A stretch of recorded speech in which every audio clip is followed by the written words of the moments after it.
Hello, and welcome. Welcome to season 6 of the Dr. Grant Show.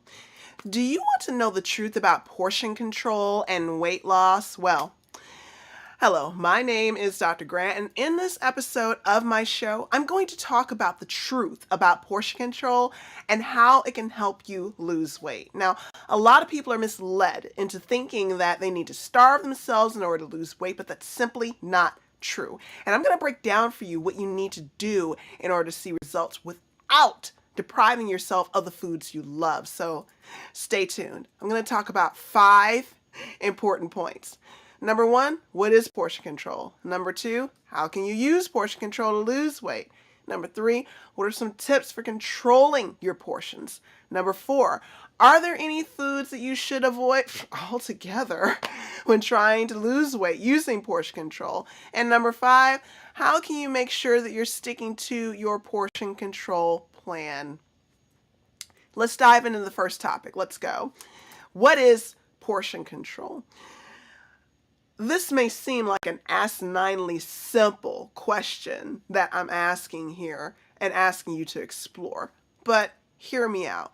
Portion control in its rawest form is basically eating less of something than you normally would overall, but you can look at it from a different perspective, controlling what you choose to portion into your body.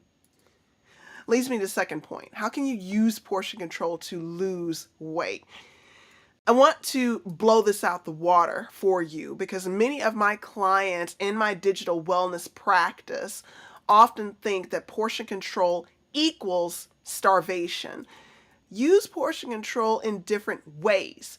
Use portion control from the perspective of what's the hardest thing for you to eat? Is it your vegetables? Is it your fruit? Maybe for breakfast, embracing the veggie angle, you make an omelet that's heavy in veggies. And then your other meals, you have fun with throughout the day. 3, tips for controlling your portions. I just gave you one tip. Here is another. And this is the most important thing here. Without it, everything else falls apart. This is the biggest secret that no one's telling you. Severing the neural energetic connection between the foods that you're craving and wanting to have that full belly of comfort and actually sticking to plan. Once you do that, you're going to be okay. The next thing, number 4, are there foods that you should really avoid in order to do this portion control thing? The answer is not exactly, but there are 2 ingredients that you will need to avoid in order to be successful. Because without this, it's like having a little chemical, biological saboteur at work, undermining everything else. Those 2 items and chemicals are foods that contain MSG and high fructose corn syrup. Check your labels. Number 5, how can you make sure that you're sticking to your portion control plan? You stick to your portion control plan by, number 1, identifying what are your triggers. Number 2, identifying what exactly are you craving. Are you team sweet and salty? Are you team sweet or are you team savory? Once you begin to see what the patterns are as they begin to emerge, this is how you begin to course correct and pivot. So, if you are trying to lose weight and you're just sick and tired of being sick and tired, then we should probably have a conversation because most people think that they have to starve themselves in order to lose weight, but that's simply not true. In fact, by addressing the psychology behind food cravings, you can free up energy, and that energy can be used to help you lose the weight. Now, at my digital wellness practice, we understand the psychology of food cravings. We know how to sever that neurological connection to the emotions that power them, and this is the key to sustainable and long-lasting results. We offer a really unique one-on-one approach that includes everything under the sun. Psychology, and that helps you reprogram your subconscious mind, virtual cooking classes, and virtual fitness classes. So if you are really ready to lose weight without the Captain Obvious moments, without the starvation, taking a whole you approach, which does not include giving you these really goofy, gimmicky things to do that are not scientifically proven to work. If you're ready for unlimited love, unlimited attention, then maybe we should explore having a conversation. This is about more than picking one technique, one tool, one approach, and then smearing it all over the sandwich of your life and then pressing it together and hoping that it works. That's not the key.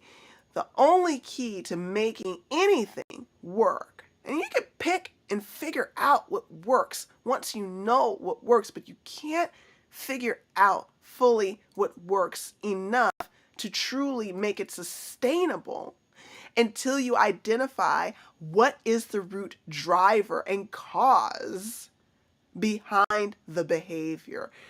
And then once you identify exactly what's causing the behavior, and then prune, sever that neural acoustic connection, it's like someone took a wool blanket that had been blocking your vision, raised it and lifted it and tossed it away. All of a sudden, you've got the right prescription for your contact lenses or your glasses. All of a sudden, you feel more empowered than you ever have felt in your life. And that energy that you now have unleashed, now we can talk about where your power is for your will, not your willpower, where your power is for your will. We can talk about where exactly does calorie counting and portion control or control of certain portions fits in. Without that psychological aspect, nothing else is sustainable, because even if you've lost the weight once, twice, 3 times, like my mom did in the past, it comes back with a vengeance, and it brings friends and that pay tribute. So if this is a future that you are tired of repeating, perhaps it is time to do something different. We utilize many things to help you get to where you want to go. But the key is, once again, having that individualized one-on-one attention to understand what you're truly tired of and what needs to change and what things need to remain the same, or what things need to be put to sleep over here temporarily. Once again, when you free up that energy, it's like a trap door that you've been struggling to keep shut and juggle in all areas of your life. Your career over here, that trap door, struggling with your job, and that's wearing away at your energy. You've got this other trap door here, and that's your relationships, trying to find love. Or maybe you've given up on love. You don't think it's for you. You may think you've dismissed it, but that trap door, you're still mentally exerting a Herculean amount of energy every single day with your subconscious mind. And you're wearing yourself out. The other trap door that you're desperately working to balance with your relationships with loved ones and liked ones, or not so much liked ones. You're pushing that one shut. All those things that people are saying. You've got this other trapdoor over here in terms of your spirituality, and you're having an on and off relationship with that. You're wondering, where does it even fit? And we're not talking about specifically what you worship or what religion you are. We're talking about your spirit and your soul in here. What makes you content? What makes you have a steel rod of contentment as soon as you open your eyes in the morning? Can you imagine how that feels to wake up with that every single morning? We've got tools and techniques that we teach you because we don't want you to stay with us forever. We like you. We love you. But we don't want you to stay with us forever. We want to give you the tools and techniques, hang around with you long enough for that way you can learn it and you can implement it, and then you shut that trap door. You finally put everything to bed. Then you've got your trap door over here of straddling back and forth between eating the good foods and eating the bad foods, and then eating the foods that you didn't plan to eat, and your eating plan over here, and the trap door of your fitness. My goodness, I'm getting a workout right now just trying to juggle all of these emotional, physical, spiritual trap doors, which are all pulling on me energetically and pull on many people energetically. By the time you wake up in the morning from a previous day of pushing these trap doors down and the energy it takes to keep these trap doors shut or satiated, no wonder why when you wake up in the morning and you swore you'd work out, you don't have the energy to. No wonder why when you get off work and you swear that you're going to beeline to the gym or at least do just some workout before bed, you don't have the energy to. Learn and receive the tools customized for your life and your situation, for where you are in this chapter, this point, and this stage of your life. And this, my friends, is what we do. We take the time with you. There are no limits in our sessions when we're together. I've studied for years. I was speaking with a client the other day, not too long ago, and she pointed out something that was really key for me that I had overlooked. She said, "You've been coaching before coaching and consulting was called coaching, before it was cool. I've been doing this for 20 years. And now we're backing it up with science and that personalized attention that you really, truly deserve." Let's put your challenges to bed once and for all. Let's create something together. This is about being the architect of your life, finally taking the reins and putting them in the hands of someone that has some skin in the game.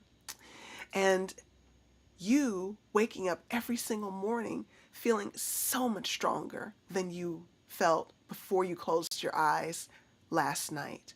This is about no longer being sick and tired of being sick and tired. This is about, for a lot of people, finding peace. This is about more than seeing the needle on the scale move. This is about celebrating and getting that nice dopamine hit of those victories of you doing what you said that you were going to do and having the strength and energy to do it and feeling darn good about it. All right, guys, I have more yoga sound baths, more sound bath hypnosis, more wonderful guests scheduled for season 6 of the Dr. Grant Show. Welcome to season 6. I am so happy to be back, and I am excited to bring you so many solutions and so many new findings based on the research that I've been conducting. Much love to everyone. Dr. Grant Show is on Wednesdays and Saturdays. All right, guys.